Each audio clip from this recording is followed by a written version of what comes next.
Today, we will discuss WebEngage and MoEngage.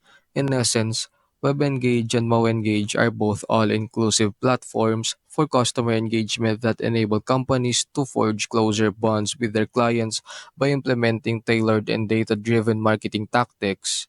Now let's examine the main features of these two platforms. WebEngage. The primary goal of WebEngage is to offer a flexible, multi-channel platform for marketing automation.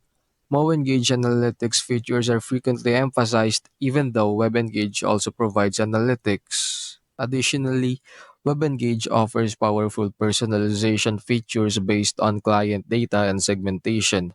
WebEngage provides a versatile platform for a range of marketing requirements catering to companies of all sizes. MoEngage frequently highlights AI-powered customization and data-driven insights. MoEngage is well known for its robust analytics capabilities, which offer deep insights into the behavior of its customers. Although organizations of all sizes utilized MoEngage, larger enterprise-level companies find it particularly appealing due to its robust data analytics. All in all, both systems are made to make it easier for customers to interact with businesses through a variety of channels such as web alerts, email, SMS, push notifications, and in-app messaging. This enables company to provide a uniform and consistent consumer experience.